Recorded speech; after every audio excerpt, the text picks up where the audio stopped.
I know because I speak so much. You speak so much, sooner or later you put your foot in the mouth and you say something you shouldn't. And this is one of the problems. So look, the more quiet you are, the less trouble you get into. Somebody once, this was actually a British playwright, John Updike, The Secret of a Happy Marriage.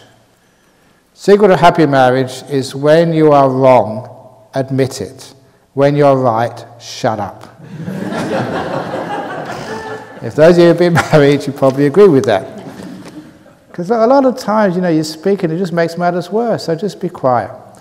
Now, one interesting thing about silence, this is a very good technique when you're out there in the world and people start getting angry at you and you shout at you. Especially it might be like a partner or a really close friend. So they shout at you, they get angry at you. When they finish, do the 15-second pause or the 10-second silence. Just be silent for a few minutes. Don't speak back straight away. Because usually what happens when someone is arguing at you and they finish, then you sort of go and defend yourself. But if you give the 10-second silence, that pause, you're not speaking. You're giving that person who's just got angry at you a chance to reflect on what they've just done. A lot of times, in that silence, they actually see that they've behaved terribly, they've spoken really badly to you. If you don't give them that 10-second silence to reflect, they never see that.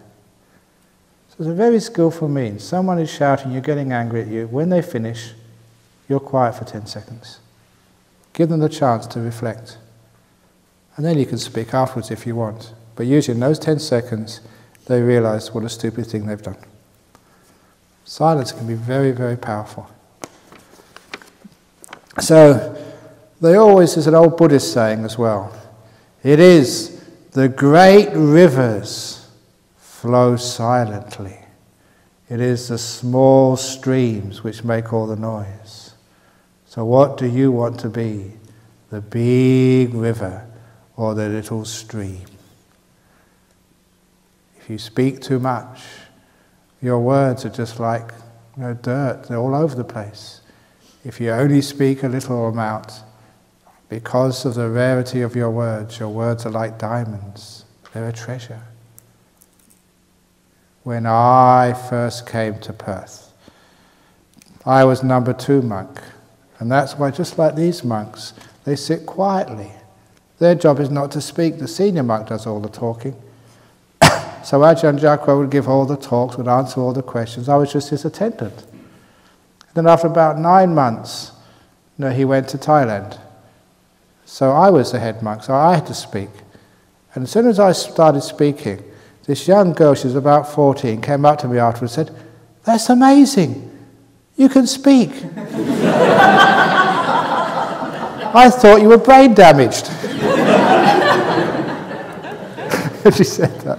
We burst out laughing. Because I was quiet and silent, she wasn't used to a person sitting quietly. And it wasn't brain damage, it was just restraint and peace. It's nice being quiet. So there's huge amounts of benefits in silence.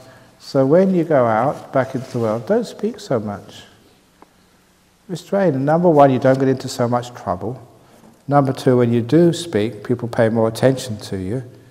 And number 3, you give other people a chance just to reflect on what they're doing. Then at the end of this retreat, just usually at lunchtime on Sunday, I give people free permission to talk. You don't have to keep the noble silence anymore. You know what happens? People, no, I don't want to talk. It's much more fun being silent. That's why I do that little trick. You can if you want to, but actually I don't want to. So you start to appreciate how wonderful it is being silent. And you can be friends to a person. You can smile at them. You have this beautiful sense of like good friends meditating together, like a group which cares for each other without having to speak. So you realize you can still love someone and care for them without words.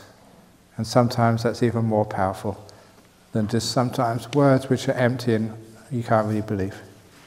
Silence is brilliant. Ajahn, why is